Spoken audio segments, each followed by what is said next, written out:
I need a divorce. I can't do this anymore. The text message lit up my phone screen as I lay in the hospital bed, my newborn daughter sleeping peacefully in my arms. The epidural hadn't even worn off yet.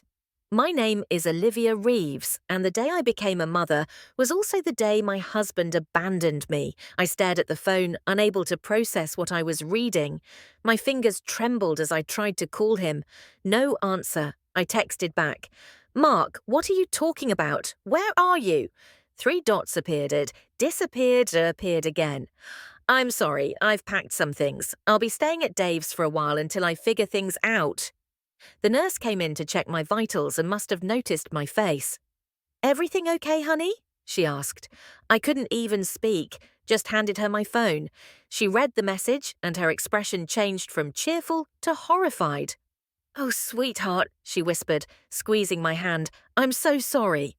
I'd been with Mark Reeves for 7 years, married for 4. We'd planned this baby together, or so I thought. 2 days ago, he'd been rubbing my back during contractions, telling me how proud he was. Now he was gone. The hospital discharge was a blur. My mother came to drive us home, my daughter Emma and me. The house felt enormous and empty without Mark. His dresser drawers hung open, half emptied in his hurry to leave. "He'll come to his senses," Mum said, unpacking the baby things. "Men get scared. It's just panic." But I knew better. The look in Mark's eyes the last few weeks, distant, almost resentful. I'd attributed it to new parent anxiety. I was wrong. 3 days after coming home, I found out why he'd really left. A friend called me. "Liv, I don't know how to tell you this, but Mark's been seeing someone for months. Her name is Vanessa. She works at his office." The betrayal cut deeper than the abandonment. While I'd been decorating the nursery and surviving morning sickness, my husband had been building a life with someone else. I couldn't eat, couldn't sleep except when exhaustion took over.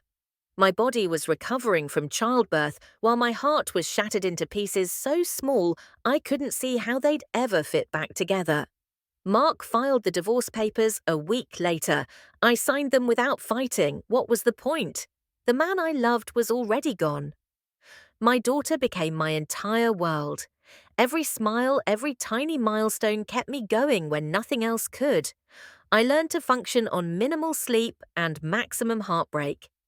By Emma's first birthday, I'd built a new normal. I went back to my job as a graphic designer, found an amazing daycare, and even started going to a single parent support group. I wasn't happy exactly, but I was stable. Mark paid child support, but barely saw Emma. He'd visit once a month, awkward and distant, like a stranger performing an obligation. I learned he and Vanessa had moved in together almost immediately after our divorce was finalized. I dated occasionally, nothing serious. My heart wasn't ready, and honestly, I couldn't imagine trusting anyone again. My friends urged me to get back out there, but they didn't understand. I wasn't just healing from a broken marriage. I was protecting myself from ever being that vulnerable again. Then, 2 weeks after Emma's 2nd birthday, my phone lit up with a text from Mark. "Can we talk in person? It's important." I stared at those words for a long time before responding. "What about?" "About us, about Emma, about everything. Please, Liv." Against my better judgment, I agreed to meet him at a coffee shop near my apartment. My hands shook as I applied mascara. Why did I still care how I looked? This man had seen me at my absolute worst and walked away. He was already there when I arrived, sitting at a corner table with 2 coffees. He looked thinner, his eyes shadowed with fatigue, but still handsome, still Mark. "You look amazing," he said as I sat down. "What do you want, Mark?" I wasn't going to make this easy. He took a deep breath. "Vanessa and I broke up 3 months ago." I sipped my coffee, keeping my face neutral. "I'm sorry to hear that." "No, you're not," he said with a sad smile. "And you shouldn't be. She wasn't who I thought she was." "And what was that? The woman worth destroying your family for?" He flinched. "I deserve that. I deserve worse." "I didn't come here for apologies, Mark. What do you want?" His eyes met mine, and I saw something I hadn't expected. Tears. I want to come home, Liv. I made the biggest mistake of my life. I want to be Emma's father, really be her father. And if there's any chance at all that you could forgive me someday, I want to try to earn back your trust. The coffee shop seemed to tilt around me. For 2 years, I'd imagined this conversation.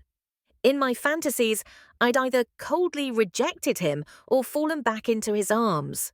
But sitting there, facing the reality of it, I felt nothing but confusion. You can't just walk back in after 2 years and expect— I don't expect anything, he interrupted. I know what I did. I know I hurt you in the worst possible way at the worst possible time. I'm just asking for a chance to be in Emma's life. And maybe someday, if you're willing, we could see if there's anything left between us. I stood up, gathering my purse. You can see Emma. She deserves to know her father. But us? There is no us, Mark. You made sure of that when you walked out while I was still in the hospital gown. I left him sitting there, walked to my car, and broke down completely. The tears I'd been holding back for 2 years came in a flood. Not because I still loved him, though part of me did, but because his return forced me to confront all the pain I'd carefully packed away. Mark began visiting Emma regularly. At first, I arranged for my mother to handle the exchanges so I wouldn't have to see him, but eventually that became impractical. He was good with Emma, patient, attentive, everything I'd once imagined he would be as a father. She started looking forward to his visits, talking about Daddy, in a way that both warmed and wounded my heart. 3 months after our coffee shop meeting, Mark asked if he could take Emma for a whole weekend. I hesitated, but agreed. That Friday night, alone in my apartment for the first time in years, I felt strangely empty. I realized how completely my identity had merged with being Emma's mother. Sunday evening, Mark brought Emma home. She was chattering excitedly about the zoo and ice cream and how Daddy has a big TV. After she was in bed, Mark lingered at the door. Thank you for this weekend. It meant everything to me. She had a good time, I said neutrally. Liv, he stepped closer. I know I have no right to ask, but would you have dinner with me sometime, just to talk? I should have said no. Every self-protective instinct screamed against it. But something else, curiosity perhaps, or that stubborn ember of feeling that wouldn't quite die, made me nod. One dinner, that's all I'm agreeing to. We went to a small Italian restaurant the following Friday. My mother watched Emma, giving me a knowing look as I left that I chose to ignore. The conversation was stilted at first. We talked about Emma, about work, about safe topics. Then, halfway through the meal, Mark put down his fork. I need to tell you everything, he said, about why I left. You deserve the whole truth. I braced myself, unsure if I wanted to hear it. I panicked, he began. When the pregnancy became real, when we were setting up the nursery, I started having these thoughts. That I wasn't ready, that I would be a terrible father. I tried to ignore them, but they got worse. He described how he'd started staying late at work, how Vanessa had been friendly, then flirtatious, how the affair had begun as an escape from his fears. When you went into labor, I realized what I'd done. I couldn't face you, couldn't face myself. So I took the coward's way out. By text, I said flatly, while I was holding our newborn daughter. He nodded, eyes down. There's no excuse, none. I've been in therapy for the past year, trying to understand why I did something so unforgivable, trying to become someone who deserves to be in Emma's life, someone who might someday deserve another chance with you. I wanted to be unmoved, wanted to maintain the protective shell I'd built, but something in his raw honesty reached me. I don't know if I can ever trust you again, I said honestly, but I'm willing to try, for Emma's sake, to find a way forward as co-parents. It was a small opening, but Mark seized it gratefully. Over the next few months, we developed a new routine. Mark would come over for dinner once a week, spend time with Emma, and then we'd talk after she went to bed. Sometimes about parenting, sometimes about our past, sometimes about nothing important at all. I watched him carefully, looking for signs that this was just another phase, that he would disappear again. But he remained consistent, patient. He never pushed for more than I was ready to give. 6 months after our first dinner, Mark helped me move to a larger apartment. As we carried boxes together, I found myself laughing at his jokes, enjoying his company in a way I hadn't allowed myself to do. That night, after Emma was asleep and the moving chaos somewhat contained, we sat on my new couch with glasses of wine. "Thank you for today," I said. "I couldn't have done it without you." "Yes, you could have," he replied. "You're the strongest person I know, Liv. You did everything without me for 2 years." His words hit me unexpectedly. He was right.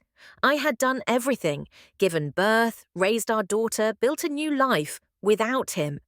The realization was both empowering and sad. "I did," I agreed, "but that doesn't mean I wanted to. Something shifted between us that night. Not forgiveness exactly, but acknowledgement of the past, of the pain, of the possibility that there might be a future where that pain wasn't the defining feature of our relationship." A week later, Mark kissed me goodnight after dinner. Just a brief touch of his lips to mine, but it sent a shock through my system. I pulled back, confused by my own reaction. "Too soon?" he asked gently. "I don't know," I answered honestly. "I don't know if I'll ever be ready." He nodded. "I'll wait, for as long as it takes." The kiss opened a door I'd kept firmly shut. Suddenly, I was noticing things, the way his eyes crinkled when he smiled at Emma, how his hand felt when it accidentally brushed mine, the familiar scent of his cologne. I started having dreams about him, not always good ones. Sometimes I'd wake up in a cold sweat, reliving the moment I read that text in the hospital. Other times, the dreams were different, confusing, stirring feelings I wasn't ready to examine. My friends had mixed reactions when I cautiously mentioned that Mark and I were spending time together. "Are you insane?" my best friend Jenna demanded. "He abandoned you during childbirth, by text." Others were more understanding. "People make terrible mistakes," my coworker Sam said. "The question is whether he's truly changed." Had he changed? I wasn't sure, but I was changing.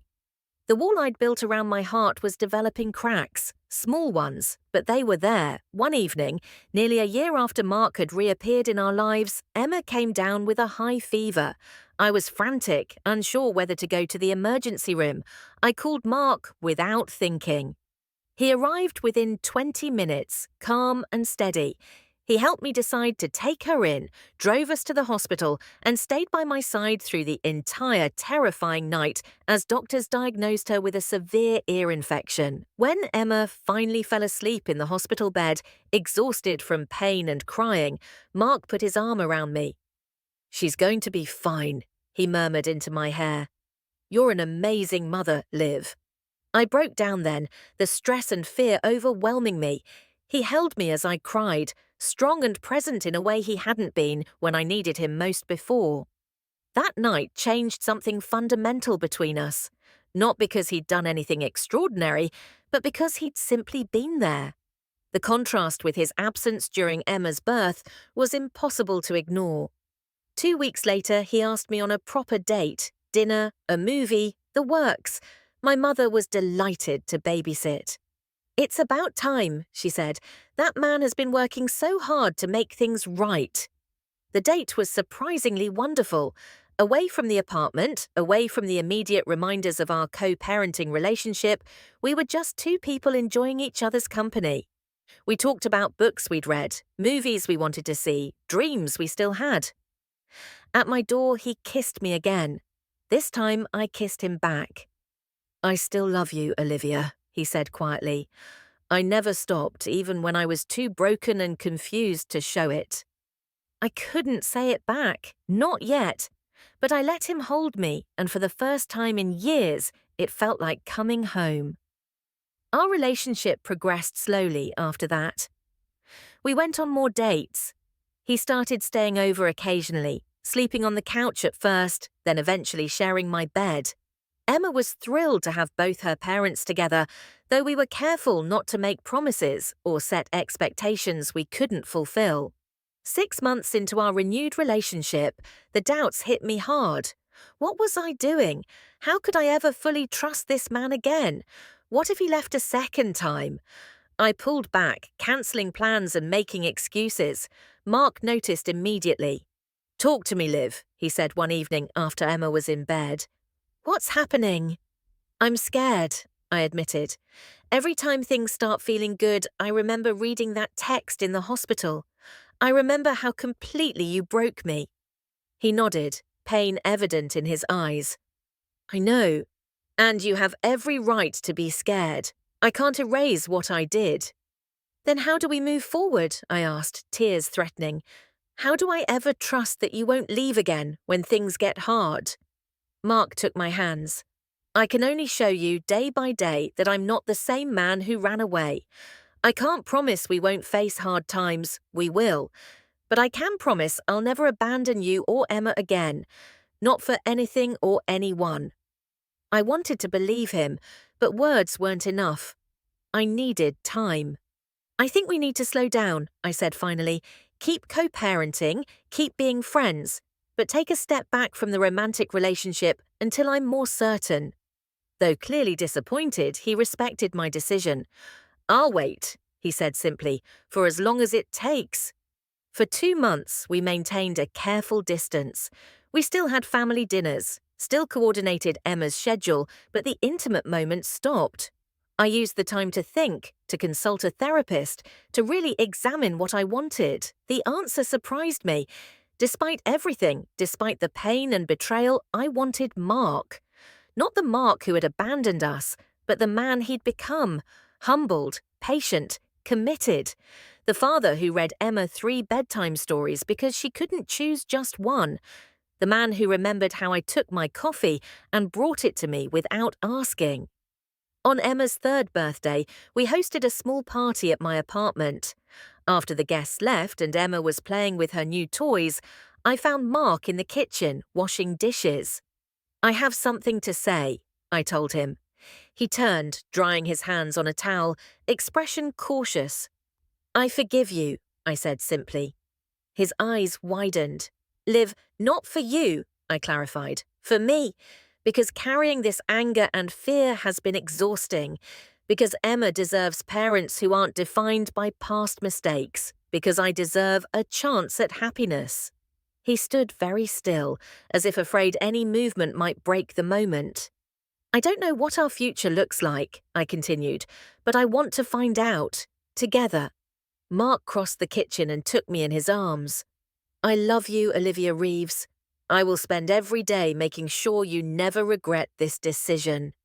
2 months later, Mark proposed, not with a grand gesture but quietly, at home, with Emma helping by holding the ring box upside down. It wasn't a traditional proposal, but then nothing about our journey had been traditional. I said yes, not because I'd forgotten what happened, but because I'd learned that forgiveness doesn't mean erasing the past. It means choosing not to let the past determine your future. We married in a small ceremony the following spring.